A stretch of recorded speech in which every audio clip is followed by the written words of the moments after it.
we're going to look at functional programming and non-functional programming in Python. So first of all, let's start by looking at these two coding examples, which are actually doing the same thing. And you notice the one on the left is not recursive, the one on the right is recursive. So let's just look at the difference between the two as you write them. So they start with a function definition, mylist. In the non-recursive example on the left, we start with an empty variable, which is holding an integer. And we're starting with 0 because that's what we want to add with, and we need to declare an empty variable. Well, not an empty variable, but to start with that, kind of as an empty variable, since 0 is nothing, right? So we've declared a variable as 0. That's one thing. Now we are going to do a loop. So we have this for loop that is going over each element in the list. And as it goes and looks at the element, as it loops through, it's going to continually add each element to the previous number. So start with 0 and we'll add the first element, and then we'll add the second element to that, and then the third element to that, et cetera, et cetera. Once it's done going through the loop, it's done all the adding, then it's done, it stops, and it returns the sum. And that's going to be the result of the sum list. So that's going to what we're going to get back. If we print that out, if we give it the list 1, 2, 3, 4, 5, and then print it out, we'll get 15. So the coding example here on the right, if we take a look at that, it's practically doing the same thing, but it's doing it, well, it's doing it in a recursive way. So you know how to write a recursive code. Let's take a look at this. We start with the if statement, which is our base case, and then we have a return statement, which is going to be the recursive case, right? We don't need an else statement. If it doesn't go through the if, it will go through and it will just return this. If it does get caught by the base case, then it will stop here and not go on because the return statement will stop it. Okay, so the if statement, the base case, is saying stop when you get to an empty list. So that's when we want to stop. We don't want to do anything more after you get to the empty list. That's our base case. We're going to return 0. So it's kind of the same thing as our variable was 0. We're going to start adding to 0. So when we get to the base case, we're going to start returning from the stack. We'll start with 0, and then we can do our addition, right? So right, the recursive case here, I'm sure you've already figured this out. The reason it works is because if you add everything in the list, you can add it's the same as adding the first element to all the rest of the elements, right? So that's the breaking it up into smaller pieces of itself. And then we can, so that's what this is doing. It's taking the first element and adding it to the rest of the list by doing this recursive call to the SUMList function. And it's returning everything in the list but, excuse me, but the first one. So if there's just one thing in the list, it would take off that first number and it would call it with, if there's only one element, it's taken off that one element. So now it's going to be an empty list. So it would return 0 here, and 0 would be added to that one element in the list, so the sum would be whatever that one element is. So that's how it works. And if you run this with the same list as the code on the left, we're going to get the same examples. Okay, so these are two coding examples. They're doing the same thing. They're adding together all the numbers in a list, right? So it's doing the same thing, doing it differently. If we want to understand functional programming, we need to ask kind of a deeper question, not just, okay, here's the difference, this is recursive, it's not recursive, but what are the conceptual differences between the two ways? What's going on maybe behind the scene, or just let's think about the structure of these coding examples. So in the non-recursive one, we could start just by making some observation. We don't even need to understand necessarily. Let's just start with our observation. That's a good way to do, that's the scientific method. I've got a question, what's the difference? Let's make some observation of the data. Well, first of all, first observation we can make in the very first line of the function is the one on the left has a variable that's acting as the counter. It's changing, the value of that counter is changing all the time. The one on the right has no variable. The other observation we can make is that the one on the left, the non-recursive one, has a loop. There's no loop in the recursive function. So we could describe what's going on the left, kind of summarize it by saying kind of in a concrete way, what it's doing is it's saying loop through and do this thing until something, which is get to the end of the list and then do the next thing, right? Which in this case is just to finish and return the sum. So with that same kind of spirit of just making observations to get to the answer of our question, if we look at the code on the right, there's no variables and there's no loop.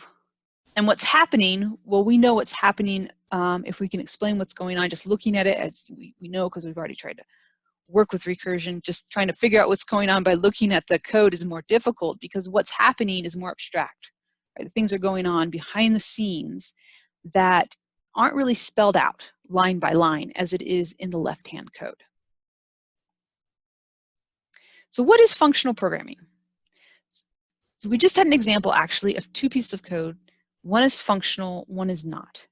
So how can we define the difference or what's going on here? And there's a lot of definitions you can give, a lot of explanations. Here's a couple of quotes that just give simple, kind of more practical definition of functional programming. So the first one says, functional programming is a style of computer programming that uses only function calls and not other traditional programming tools like loops. Okay. This definition says, functional programming often uses recursive functions to serve the same purpose that loops serve in other programming languages. Well, we just saw that in that coding example, right, where the one on the left had a loop and the one on the right had no loops, but it served the same purpose. It got to the same result. So as we know, just to recall, recursive function, so that is a function call, just like the first definition says that functional programming uses only function calls. So that really makes sense in this recursive, because recursive programming is a call to a function, the same function with slightly different arguments. So commonly see recursive functions in functional programming. You won't see other things like loops and variables. So think about that. Imagine, like, think through all the little coding programs that we've done in labs and homeworks or exercises in class. What if you had to write every one of those programs without ever using any loops or variables where you can hold information and change the information that's being held by that variable throughout the course of the program? How is that possible? How is it possible? That would be what you're thinking right now. How in the world can we write a program without those things that are so useful? Well, it can be done, and that's what functional programming does. So I want to walk through an example. I'll walk through the first part of the example in this video, and then show a functional solution in the next video. So let's just look at the problem. Let's just set up the problem that we want to solve here. So we're going to write this following program in two ways. So the problem we want to solve is we want to read in a string of text and create a dictionary that maps each word that's used in the text to a number, starting with 0, in alphabetical order. So the first number, or the first word that comes in alphabetical order will be 0, the next word will be 1, and so on and so forth. So here's our input, right? So here's what we're going to think about the program here. What's our input? Our input is a text. So here's an example text. Our output needs to be a dictionary where the first word in alphabetical order, in this case brown, is 0. The next word, in this case dog, is 1. The next one is 2. The next one in order is 3, and so on until you get to the, which is the last word in alphabetical order, and that's 7. And there's 7 unique words in this text. So there's our input. This is the problem we need to solve. That's the output we want. Let's think about how we can create the program to get from the input to the output that we want. And there's two ways. So the first way we're going to look at is a non-functional way. But first of all, before we look at the code itself, let's just think through how we need to get there. So we've got our input and our output. Maybe we can do some, I don't know if we call it pseudocoding here, but some algorithms. So and just think about what we can do with the tools that we have available without thinking about loops or anything. So we get the input, that's a string. So what we need to do, right, is get the unique words, put them in order, and then give numbers to each one. So the first task we can think about is to get the words. We need to look at the words. So an easy way to do that is to split the text into a list by white spaces. Will give us a list of words. We don't need to do every word. We only want to look at the unique words, right? So we can do that very easily by using the set. So we can cast our list into a set, and that will take out all the repeated words.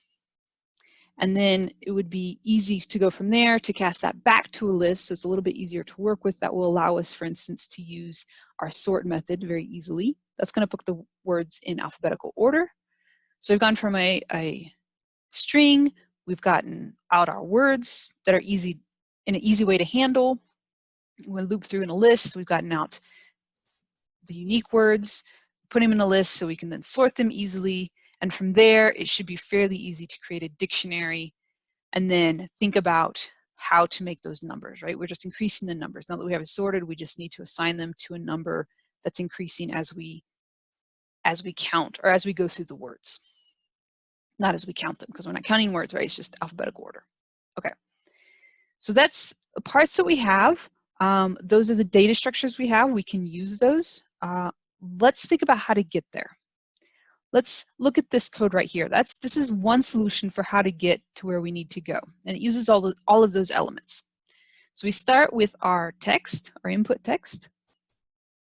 And then we turn it into a list with the split function. And right on that line, cast that to a set. So we've got our list of all the words, and then we're going to cast it to a set, which will throw out the repeated words. So we have our unique vocabulary. Let's cast that back to a list very easily this way, which allows us to use the sort method for lists. And then we'll declare a variable with an empty dictionary. And we'll use a loop that's going to go through it's going to loop for each element in the list, right? We know we're going to go through each element in the list because we're using the length of the list in our range function. So we know that it will go through.